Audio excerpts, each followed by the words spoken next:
ইন্নামাল মুমিনুনা আল্লাযীনা ইযা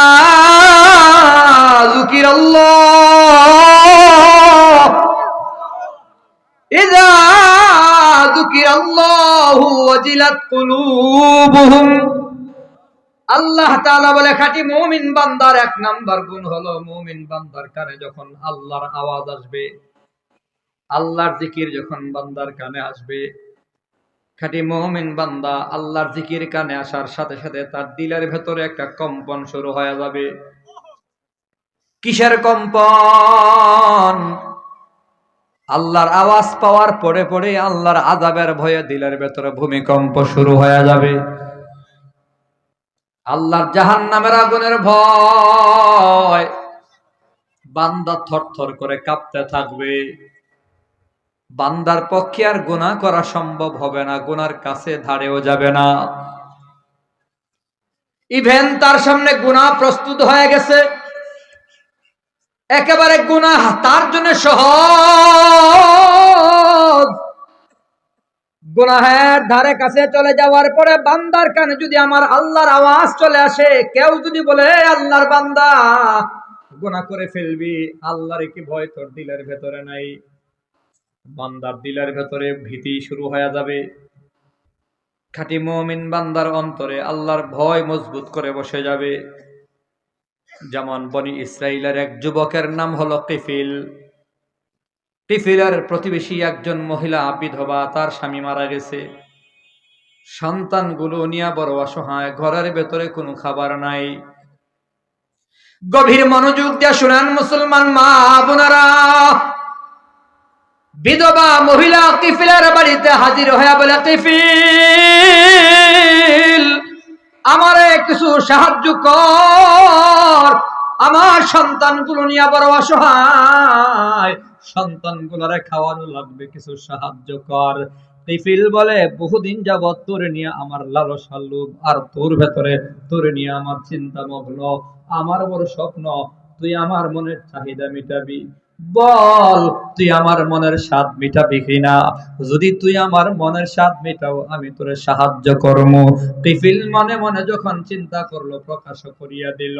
বিধবা মহিলা কয়, না, এত বড় অন্যায় কাজ করা আমার পক্ষে সম্ভব হবে না। মহিলা বাড়ির দিকে রওনা করে গেলেন, সাহায্যের দরকার নাই। ঘরের ভেতরে গিয়া দেখে সন্তানগুলো মাটিতে গড়াগড়ি করে, ক্ষুধার তাড়নায় সন্তানগুলো বোধহয় মারা যাবে, বাঁচানোর উপায় নাই। মা তো মা,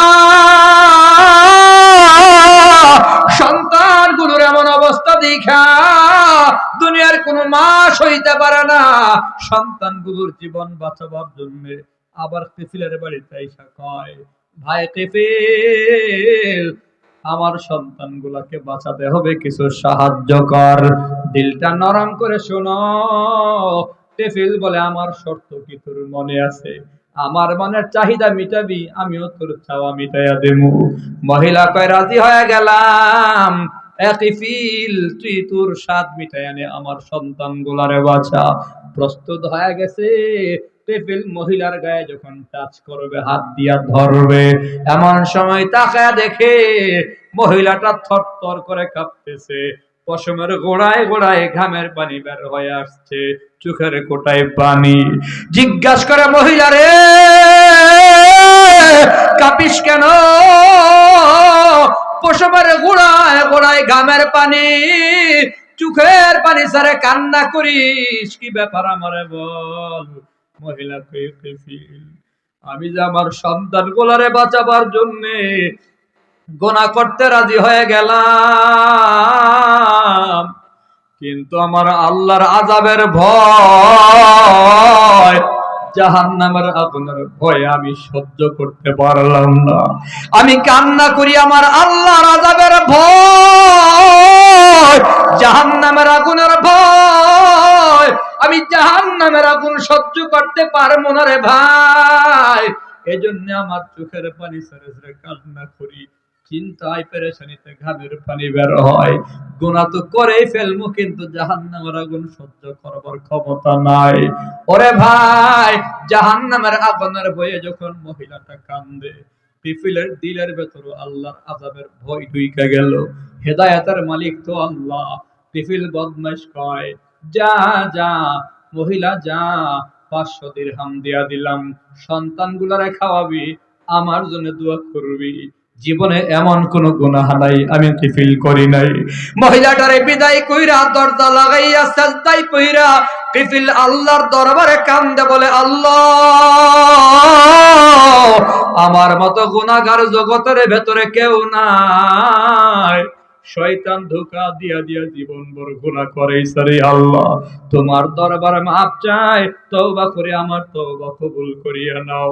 রহম্মা মেরুজে رسید از دست محبوب بدستم بدو گفتم که مشک عبیری که از بوی دلاویز تو مستم بگفتا من گله نه چیزی بودم ولیکن مدت باغل نشستم جمال هم نشیدر من اثر کار وگرنا من হুমা খাকম কে হাসতাম।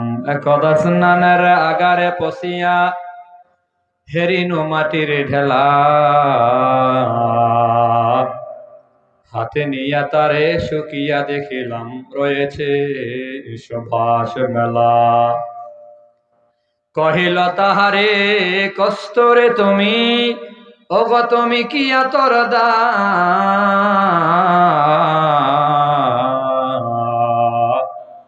তোমার গায়েতে সুভাষে ভরা, ওগো তুমি কি গুলস্তা। মাটি বলে কহিল সব কিছু নাহি আমি, আমি বাতি নিচু মাটি, ফুলের সাথে থাকিয়া তাহার সুভাষে হইলাম খাটি, ফুলের সাথে থাকিয়া তাহার সুবাসে হইলাম খাটি। ইকু বন্ধ করেন নাই, শব্দগুলো যেন পরিষ্কার হয়। আলহামদুলিল্লাহ। ঐতিহ্যবাহী বালিয়াচড়া শামসুল উলুম কওমি মাদ্রাসা ও যুব সমাজ কর্তৃক আয়োজিত আজকের এই ওয়াজ মাহফিলের মোহতারাম শ্রদ্ধাভাজন সম্মানিত সভাপতি হযরতুল আল্লাম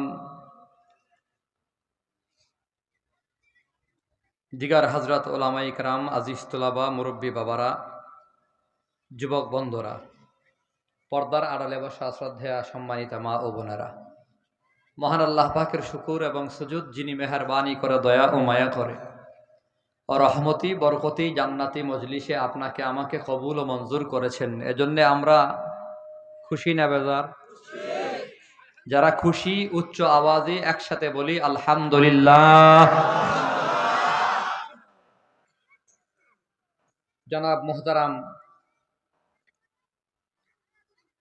FM তয়াবুর রহমান টুলু মোল্লা ভাই, তিনি একাধিকবার আমার মসজিদে সাক্ষাৎ করেছেন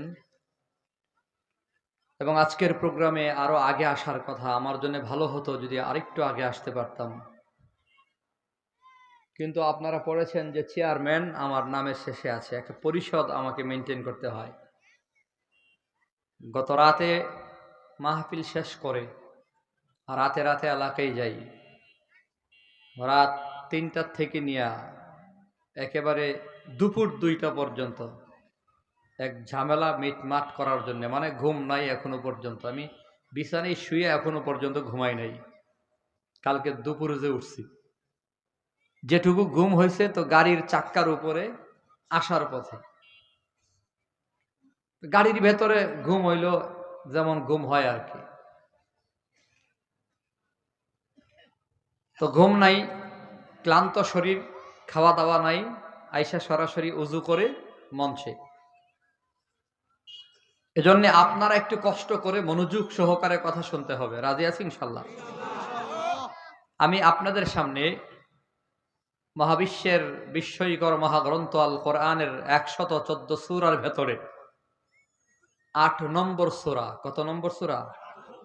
সূরা আনফাল। কি নাম? সূরা আনফালের 2, 3, 4 এই 3টি আয়াতে কারিমা তিলাওয়াত করেছি। এবং মহানবী, শ্রেষ্ঠ নবী, হাইয়ুন নবী, জিন্দা নবী মুহাম্মদুর রাসূলুল্লাহ সাল্লাল্লাহু আলাইহি ওয়াসাল্লামের অসংখ্য হাদিসের ভান্ডার থেকে এক টুকরা হাদিস পেশ করেছি। তিলাওয়াতকৃত আয়াতগুলোর ভেতরে আল্লাহ তাআলা খাঁটি মুমিন বান্দাবান্দির গুণ এবং পুরস্কার বয়ান করেছেন। খাঁটি মুমিন একথা বলেই আল্লাহ তাআলা বুঝিয়েছেন মুমিনদের ভেতরে সবাই খাঁটি না, ভেজাল মুমিনও আছে না নাই? ভাঙ্গা বাজারে কোনো দোকানে যদি আলাদা সাইনবোর্ড লাগানো হয়, এই দোকানে খাঁটি মধু পাওয়া যায়, খাঁটি মধুর সাইনবোর্ড টানানোর দ্বারাই প্রমাণিত এই বাজারে ভেজাল মধু বিক্রেতাও আসেনি। খাঁটি ঘি পাওয়া যায় মানে ভেজাল ঘিও আছে, ঠিক না? খাঁটি সরিষার তৈল বিক্রি করা হয় মানে ভেজাল সরিষার তৈলও ভাঙ্গা বাজারে আছে না নাই? খাঁটি সাইনবোর্ড লাগানো হয়েছে এজন্যই ভেজালে ভরা আলাদা করতে হয়। যেমন তরজুমানে আহলে সুন্নাত ওয়াল জামাত আল্লামা খতিবে জামান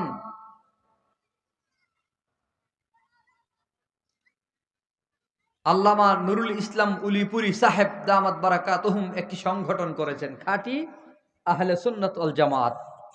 বলেন খাঁটি আহলে সুন্নাত ওয়াল জামাত। তো হুজুরকে প্রশ্ন করা হলো, আহলে সুন্নাত ওয়াল জামাত তো একটাই, আবার খাঁটি লাগাইলেন কেন? হুজুর জবাব দিল, আহলে সুন্নাত ওয়াল জামাতের নামে ভেজালের অভাব নাই। ভেজালের এজন্য খাঁটি আলাদা লাগাতে হয়েছে। তো ইমানদার মুমিনের বাজারেও ভেজাল মুমিন আছে না নাই? একটু জবাব দেন। ইমান আছে সুদখোর আছে না নাই? ইমানদার ঘুষখোর আছে না নাই? ইমানদার ওজনে কম বেশ করে আছে না নাই? ইমানদার পরের জায়গার প্রতি লোভ লালসাই জোর জুলুম করে অন্যের জায়গা দখল করে ঘর বানায়, বাড়ি বানায়, এমন ইমানদার হাজী সাহেবও আছে না নাই? তার মানে সব ইমানদার খাঁটি নয়। যারা অন্যায়, অবিচার, অত্যাচার, জুলুম, নির্যাতন করে তারা হলো ভেজাল মুমিন। আমরা কি ভেজাল ইমানদার হতে চাই না খাঁটি? খাঁটি হতে চাই কারা কারা? আল্লাহর একটু হাত দেখাইতো। আল্লাহ কবুল করেন, সবাই বলি আমিন। জবানে কিন্তু আওয়াজ হচ্ছে না, বলেন আমিন। একটু আওয়াজ দিয়ে বলেন সুবহানাল্লাহ। হাত নাড়া দেন আলহামদুলিল্লাহ, লা ইলাহা ইল্লাল্লাহ। একেবারে সর্বোচ্চ আওয়াজ দেন, দেখি কতটুকু আছে। আল্লাহু আকবার। এতক্ষণ ব্রাহ্মণবাড়ির মতো হইছে আর কি। আমরা তো আবার বাউনবাড়ির বলা ভাই, একটু আওয়াজ টাওয়াজ না থাকলে হয় না। ব্রাহ্মণবাড়িয়ার মানুষের কথা কম, মায়ের আগে, ঠিক না? খাঁটি মুমিন বান্দাদের গুণাবলী আল্লাহ বয়ান করেছেন। কেমন মুমিন? কই যেই মুমিনের জন্য মৃত্যু হলো হাদিয়া। তুহফাতুল মুমিনি আল মাউত, রাসূল বলে মৃত্যু ইমানদারের জন্য হাদিয়া। হাদিয়া পাইলে মানুষ খুশি হয়, মৃত্যু আসলে মানুষ বেজার হয়। কেমন মৃত্যু হাদিয়া? কই যেই মৃত্যুটা মরবে, মরার সাথে সাথে বান্দা জান্নাতের মেহমান হয়ে যাবে। অর্থাৎ তার এবং তার জান্নাতের ভেতরে বাধা হলো মৌত, মৃত্যু। সে মরে না, যার কারণে সে জান্নাতে যায় না। মরার সাথে সাথেই কবরটা যার জান্নাত হয়ে যাবে, তার জন্যই হলো মৃত্যুটা হাদিয়া। এমন মৃত্যু কার হবে? কই যে খাঁটি মুমিন হবে, বিনা হিসাবে জান্নাতের মেহমান। কবরটাই হবে জান্নাতের বাগান। জোরে কোন সুবহানাল্লাহ। আল কবরু রাউযাতুম মিন রিয়াজিল জান্নাহ। রাসূল বলে কবরটাই কারো জন্য জান্নাতের বাগান সমূহের মাঝে একটি বাগান। কবরই যদি জান্নাতের বাগান হয়ে যায়, বান্দা মরবে আর জান্নাতের মেহমান। এমন ইমানদার আমরাও হতে চাই।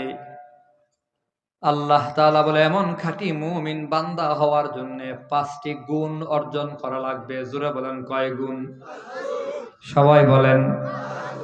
একটু ওয়াজ মুখস্থ করেন, বাড়ি বলি জিগাইলে যেন কইতে পারেন। 5 গুণ যে অর্জন করবে সে হবে খাঁটি মুমিন। এমন খাঁটি মুমিন বান্দার জন্য আল্লাহর থেকে পুরস্কার হলো 3টি। পুরস্কার কয়টি? আগে ভাগে পুরস্কার ঘোষণা করে নেই। যেমন বলে যে লটারিতে লাগলে প্রথম মোটরসাইকেল, দ্বিতীয় হলো কম্পিউটার, এরপরে হলো বাইসাইকেল। পুরস্কার আগে ঘোষণা হয়, লটারি ড্র পরে হয়, ঠিক না? আল্লাহ বলে লাহুম দারাজাতুন ইনদা রাব্বিহিম, খাঁটি ইমানদার যে হয়ে যাবে 1 নম্বর, তার জন্য পুরস্কার হলো তার সম্মান মর্যাদা আল্লাহর কাছে বেশি হয়ে যাবে। বলেন না কার কাছে? আরো জোরে কন্যা। লাহুম দারাজাতুন ইনদা রাব্বিহিম, তার রবের কাছে তার সম্মান মর্যাদা বেশি হয়ে যাবে। দুনিয়ার কেউ তার সম্মান করে না। দুনিয়ার মানুষ তারা ঘৃণা করে, রিক্সাওয়ালা কয়া ডাকে, আয় সিএনজিওয়ালা, আয় বাদাম বিক্রেতা, মাছওয়ালা, সবজিওয়ালা কয়া ডাকে। কিন্তু আমার আল্লাহ যদি জান্নাতওয়ালা কয়া ডাক দেয়, দুনিয়ার মানুষ তারে রিক্সাওয়ালা কয়া ডাক দিছে, তার কোনো টেনশন নাই। আমার আল্লাহ যদি কয় জান্নাতওয়ালা, তুমি জান্নাতে যাও, তার মতো কপালওয়ালা, ইজ্জতওয়ালা, সম্মানওয়ালা দুনিয়ার ভেতরে আর কেউ নাই। আয় বলেন, আমরা সম্মান চাই কার কাছে? আরো জোরে বলেন। আল্লাহর কাছে যার সম্মান মর্যাদা আছে সেই তো সম্মানিত। দুনিয়ার মানুষ আমাকে রাষ্ট্রপতি বলল, প্রধানমন্ত্রী বলল, দুনিয়ার মানুষ আমাকে মন্ত্রী বলে সম্মান দিল, কিন্তু আল্লাহর আদালতে আমি বড় দুর্নীতিবাজ, আমি বড় চোর, আমি বড় বদমাইশ, আমি ব্যাংকের টাকা লুটপাটকারী, আমি জালেম। দুনিয়ার মানুষ মনে করে আমি রাষ্ট্রপতি, কিন্তু আমি জালেম, আমি সন্ত্রাস, আমি মাস্তান, আমি চান্দাবাজ। আল্লাহর কসম, আল্লাহর আদালতে যদি কেউ জালেম হয়, তার মতো কপাল পোড়া জগতের ভেতরে আর কেউ আছে?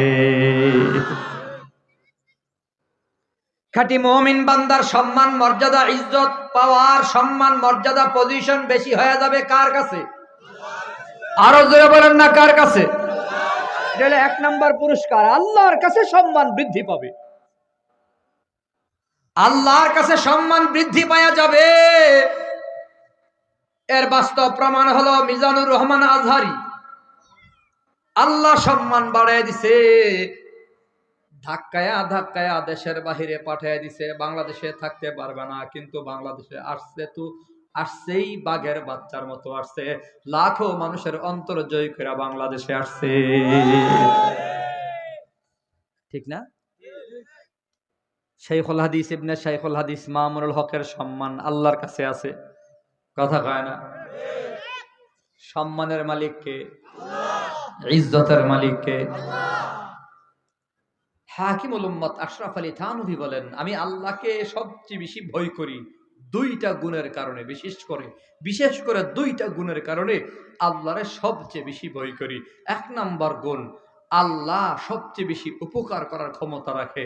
2 নম্বর গুণ, আল্লাহ সবচেয়ে বেশি ক্ষতি করার ক্ষমতা রাখে। অর্থাৎ আল্লাহ যদি কারো ক্ষতি করতে চায়, দুনিয়ার কেউ ক্ষতির থেকে তাকে বাঁচাতে পারে না।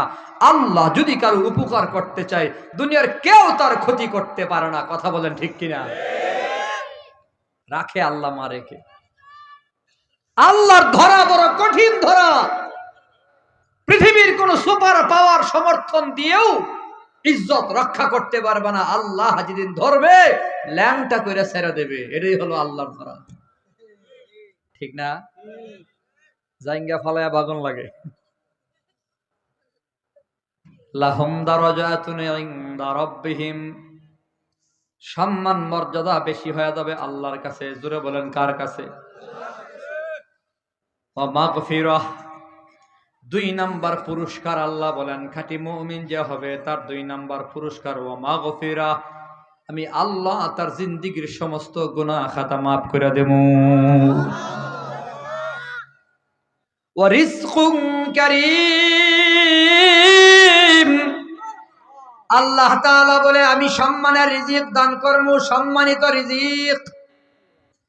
সম্মানের রিজিকের ব্যাখ্যায় মুফাসসিরিনে কেরাম বলে, আল্লাহ তাআলা বলেছেন আমি আমার খাঁটি মুমিন বান্দাকে জান্নাত দিয়ে দেব। জোরে কন্না সুবহানাল্লাহ। আল্লাহর কাছে সম্মান বেশি হবে, জীবনের সব গুনাহ মাফ হবে, জান্নাত পাওয়া যাবে। এই পুরস্কার পাওয়ার জন্য খাঁটি মুমিন হতে হবে। খাঁটি মুমিন হওয়ার জন্য 5টি গুণ অর্জন করা লাগবে। সবাই বলেন কয় গুণ? আরো জোরে, জোরে কোন? 5 গুণ। ইন্নামাল মুমিনুনা আল্লাযীনা ইযা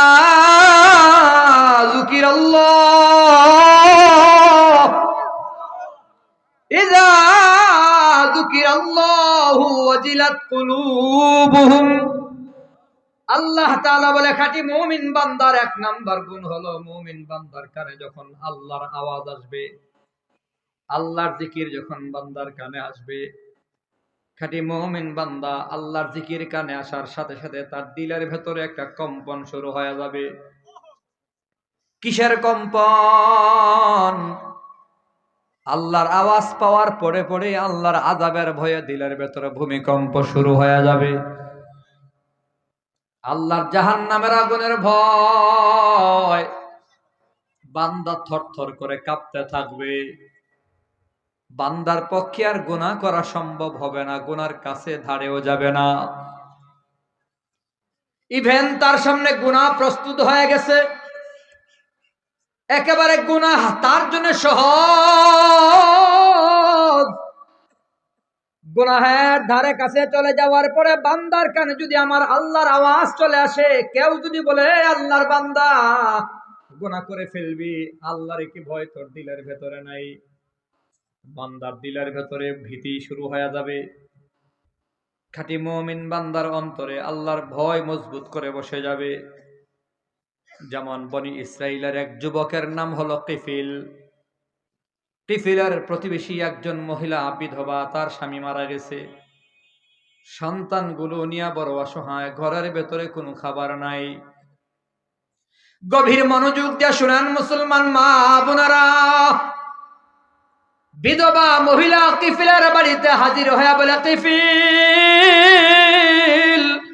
আমারে কিছু সাহায্য কর, আমার সন্তানগুলো নিয়ে বড় অসহায়, সন্তানগুলোরে খাওয়ানো লাগবে, কিছু সাহায্য কর। কিফিল বলে, বহুদিন যাবৎ তোরে নিয়ে আমার লালসা লোভ, আর তোর ভেতরে তোরে নিয়ে আমার চিন্তা মগ্ন, আমার বড় স্বপ্ন তুই আমার মনের চাহিদা মিটাবি।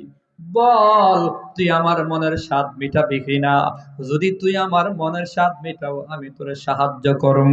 কিফিল মনে মনে যখন চিন্তা করলো, প্রকাশ করিয়া দিল। বিধবা মহিলা কয়, না, এত বড় অন্যায় কাজ করা আমার পক্ষে সম্ভব হবে না। মহিলা বাড়ির দিকে রওনা করে গেলেন, সাহায্যের দরকার নাই। ঘরের ভেতরে গিয়া দেখে সন্তানগুলো মাটিতে গড়াগড়ি করে, ক্ষুধার তাড়নায় সন্তানগুলো বোধহয় মারাই যাবে, বাঁচানোর উপায় নাই। মা তো মা, সন্তানগুলোর এমন অবস্থা দেখা দুনিয়ার কোনো মা সইতে পারে না।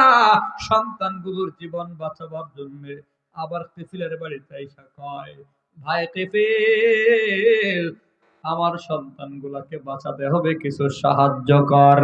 দিলটা নরম করে শোনো। কিফিল বলে, আমার শর্ত কি তোর মনে আছে? আমার মনের চাহিদা মিটাবি, আমিও তোর চাওয়া মিটাইয়া দেবো। মহিলা কয়, রাজি হয়ে গেলাম। কিফিল, তুই তোর স্বাদ মিটাইয়া নে, আমার সন্তানগুলারে বাঁচা। প্রস্তুত হয়ে গেছে। কিফিল মহিলার গায়ে যখন টাচ করবে, হাত দিয়া ধরবে, এমন সময় তাকায় দেখে মহিলাটা থরথর করে কাঁপতেছে। পশমের গোড়ায় গোড়ায় ঘামের পানি বের হয়ে আসছে, চোখের কোটায় পানি। জিজ্ঞাসা করে, মহিলা রে, কাঁপিস কেন? পশমের গোড়ায় গোড়ায় ঘামের পানি, চোখের পানি ছাড়ে কান্না করিস, কি ব্যাপার আমারে বল। মহিলা কই, কিফিল, আমি যে আমার সন্তানগুলারে বাঁচাবার জন্য গুনাহ করতে রাজি হয়ে গেলাম, কিন্তু আমার আল্লাহর আযাবের ভয়, জাহান্নামের আগুনের ভয় আমি সহ্য করতে পারলাম না। আমি কান্না করি, আমার আল্লাহর আযাবের ভয়, জাহান্নামের আগুনের ভয় আমি জাহান্নামের আগুন সহ্য করতে পারবো না রে ভাই। এজন্য আমার চোখের পানি ছেড়ে ছেড়ে কান্না করি, চিন্তায় পেরেশানিতে ঘামের পানি বের হয়। গুনাহ তো করেই ফেলবো, কিন্তু জাহান্নামের আগুন সহ্য করবার ক্ষমতা নাই। ওরে ভাই, জাহান্নামের আগুনের ভয়ে যখন মহিলাটা কান্দে, পিপিলের দিলের ভেতর আল্লাহর আযাবের ভয় ঢুইকা গেল। হেদায়েতের মালিক তো আল্লাহ। পিপিল বদমাইশ কয়, যা যা মহিলা যা, 500 দিরহাম দিয়া দিলাম, সন্তানগুলারে খাওয়াবি, আমার জন্য দোয়া করবি। জীবনে এমন কোন গুনাহ নাই আমি ফিল করি নাই। মহিলাটারে বিদায় কইরা দরজা লাগাইয়া সাজদায় কইরা কিফিল আল্লাহর দরবারে কান্দে, বলে আল্লাহ, আমার মতো গুনাহগার জগতের ভেতরে কেউ নাই। শয়তান ধোঁকা দিয়া দিয়া জীবন ভর গুনাহ করেছে রে আল্লাহ, তোমার দরবারে মাফ চাই, তওবা করে আমার তওবা কবুল করিয়া নাও। সাজদার ভেতরে মালাকুল মউত এসে কিফিলের রূহ নিয়ে চলে গেছে। কিফিল মারা গেছে, এলাকায় খবর হয়ে গেছে বদমাইশ কিফিলের নাকি মরণ হয়ে গেল। দলে দলে লোকজন কিফিলের ঘরের দরজার সামনে দাঁড়ায়া গেল। বদমাইশের মরণটা কেমন জানি হলো। হাজারো লাখো মানুষ তার ঘরের সামনে দাঁড়ায়া দেখে কাঠের দরজার চৌকাঠে আরবিতে লেখা, কাদ গাফারাল্লাহু লাহুল কিফিল, আল্লাহ কিফিলের জীবনের সব গুনাহ মাফ কইরা দিছে। জাহান্নামের আগুন মাবুদ সইতে পারবো না,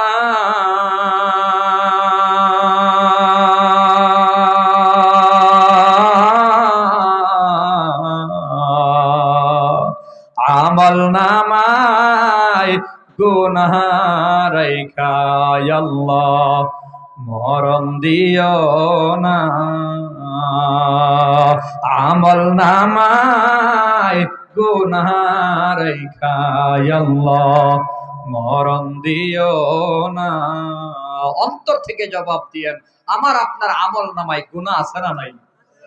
কথা কয় না, গুনাহ আছে না নাই? আওয়াজ দিয়া বলেন, গুনাহ মাফ করবার একমাত্র মালিক কে?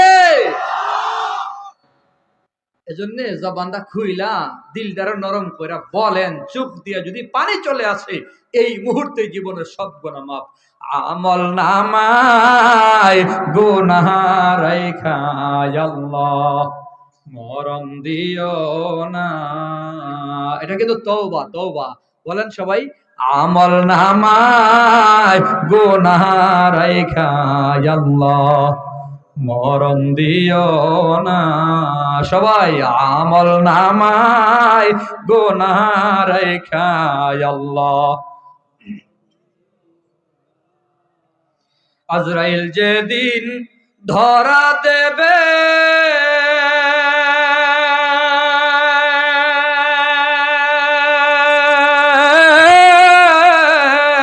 কোন ওজর না চলিবে, আজরাইল যেদিন ধরা দেবে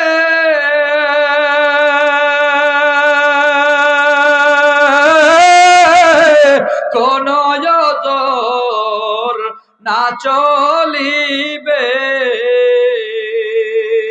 প্রাণ পাখি কাড়িয়া নেবে, প্রাণ পাখি কাড়িয়া নেবে, বাধা মানবে না।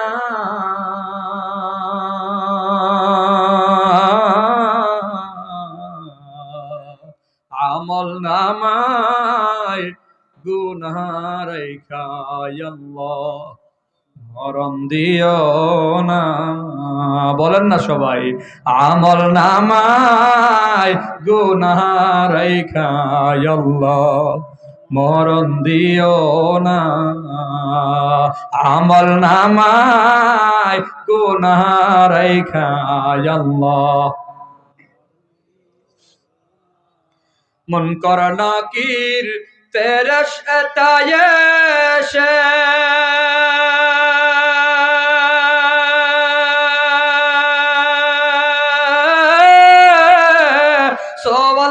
করবেন পাশে বসে, মুনকার নাকির ফেরেশতায় এসে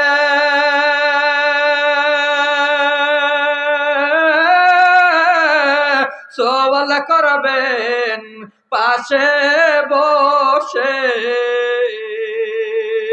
সঠিক জবাব না পারিলে, সঠিক জবাব না পারিলে উপায় হবে না।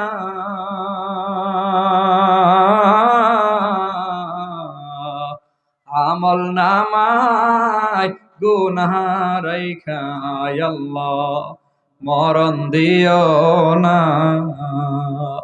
আমল নামায় গুনাহ রাইখা আল্লাহ মরণ দিও না। খারাপ লাগে নাকি আপনাদের? কিছুক্ষণ বয়ান করবো আমি। আল্লাহ তাআলা বলে খাঁটি মুমিন বান্দার এক নাম্বার গুণ, আল্লাহর জিকির কানে আসবে তো অন্তরে থরথরানি শুরু হয়ে যাবে, ভূমিকম্প শুরু হয়ে যাবে। খাঁটি মুমিন বান্দার দিলের ভেতরে আল্লাহর ভয়। জোরে বলেন কার ভয়? আরো জোরে বলেন না কার ভয়? আল্লাহর ভয় যার দিলটাকে দখল করে ফেলবে সে হলো খাঁটি মুমিন। وَإِذَا تُلِيَتْ عَلَيْهِمْ آيَاتُهُ زَادَتْهُمْ إِيمَانًا। আল্লাহ তাআলা বলে খাঁটি মুমিন বান্দার 2 নাম্বার গুণ হলো কোরআন তেলাওয়াতে ঈমান বৃদ্ধি পায়। কোরআন তেলাওয়াতে ঈমান বৃদ্ধি পায় মানে খাঁটি ঈমানদার কোরআন তেলাওয়াতে মজা পায়, খাঁটি ঈমানদার কোরআনের তাফসীর মাহফিলে মজা পায়, ওয়াজ মাহফিলে মজা পায়, দ্বীনি প্রোগ্রামে মজা পায়, উলামায়ে কেরামের মজলিসের ভেতরে মজা পায়। খাঁটি ঈমানদার কোরআন তেলাওয়াতে মজা পায় কেন রে মুসলমান? বাস্তবে জবাব দিয়েন, কোরআন তেলাওয়াতের ভেতরে আসলেই মজা আছে না নাই? কোরআন তেলাওয়াতের ভেতরে কত মজা! ও মুসলমান, তুমি কি জানো কোরআন হচ্ছে কালামুল্লাহ? কোরআন হচ্ছে আল্লাহর কালাম। আল্লাহর কালাম মানে হলো আল্লাহর কথা। জোরে বলেন কোরআন কার কথা? আর একটু জোরে কর না কার কথা? আরে মানুষের কথার ভেতরে কত মজা! লক্ষ মানুষ জমা হয় শাইখুল হাদিস ইবনে শাইখুল হাদিস মামুনুল হক সাহেবের হুঙ্কার শোনার জন্য, লাখো মানুষ জমা হয় চরমোনাই পীর সাহেবের বয়ান শোনার জন্য, লাখো মানুষ জমা হয় আজহারি সাহেবের বয়ান শোনার জন্য, লাখো মানুষ জমা হয় তো যুক্তিবাদী হুজুরের বয়ান শোনার জন্য, দেলওয়ার হোসেন সাইদি রহমাতুল্লাহি আলাইহির বয়ান শোনার জন্য। মানুষের মুখের কথায় এত মজা, সাইদির কথার ভেতরে এক রকমের মজা, যুক্তিবাদের কণ্ঠের ভেতরে আরেক রকমের মজা, কোয়াকাটার হুজুরের কণ্ঠের ভেতরে এক রকমের মজা, আজহারি সাহেব বাংলা ইংলিশ মিলায় কয় আরেক রকমের মজা, মামুন সাহেব হুঙ্কার দেয় গরম বক্তব্য আরেক রকমের মজা, সুলতানুল ওয়াইজিন আইয়ুবী হাসায় কান্দায় সুর দেয় এক রকমের মজা, খতিবে বাঙ্গাল দাঁড়ায় দাঁড়ায় বক্তব্য দেয় তাদের কথার ভেতরে মজা। মানুষের কথার ভেতরে যদি এত মজা হয় ঘন্টার ঘন্টা শোনা যায়, আমার আল্লাহর কথায় বাস্তবে মজা আছে না নাই? বুঝাইতে পারি নাই বুঝা। আমার আল্লাহর কথার ভেতরে কত মজা! এ মুসলমান, কোরআনের ভেতরে কত মজা আছে জানো? আরে যদি মজা না থাকতো আম্মা জান আয়েশা সিদ্দিকা রাদিয়াল্লাহু তাআলা 3 বেলা রান্না বান্না কইরা সংসারের কাজ কাম কইরা আমার নবীর খেদমত ঠিকঠাক মতো করিয়া কোরআন সুন্নাহ পড়া হাদিসও মুখস্থ করে কোরআনও মুখস্থ করে 5 ওয়াক্ত নামাজ ঠিকঠাক মতো আদায় করে সুন্নাত নফল আদায় করে তাহাজ্জুদ পড়ে আবার সালাতুল লাইল কিয়ামুল লাইল দিয়া ইশরাকের নামাজও পড়ে তাসবিহ তাহলিল আদায় করে, এত সব কাজ কইরাও আম্মা জান আয়েশা সিদ্দিকা প্রত্যেক দিন 30 পারা কোরআন তেলাওয়াত করতে। বলুন সুবহানাল্লাহ। তাহলে বোঝা গেল কোরআন তেলাওয়াতে মজা আছে না নাই?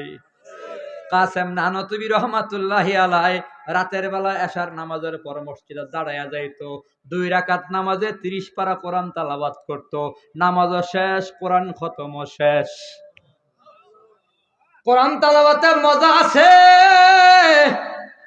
মজা আছে বলে তুই ইমামে আবু হানিফা রাহমাতুল্লাহি আলাইহি রমজান মাসে একদিনে 30 পারা কোরআন 2 বার খতম করত। জোরে কন্না আল্লাহু আকবার। কোরআন তেলাওয়াতে মজা। এখনো যারা কোরআনের বয়ানে তাফসীর মাহফিলে ওয়াজ মাহফিলে মজা পায় না, যারা বলে কোরআনের সাথে আমাদের কোনো সম্পর্ক নাই, না ব্যক্তিগত সম্পর্ক, না পারিবারিক সম্পর্ক, না সামাজিক সম্পর্ক, না রাজনৈতিক সম্পর্ক, যারা বলে কোরআনের সাথে রাজনীতির কোনো সম্পর্ক নাই, আল্লাহর কসম তাদের দিলের ভেতরে ঈমানের কোনো গন্ধ নাই। কোনো মুমিন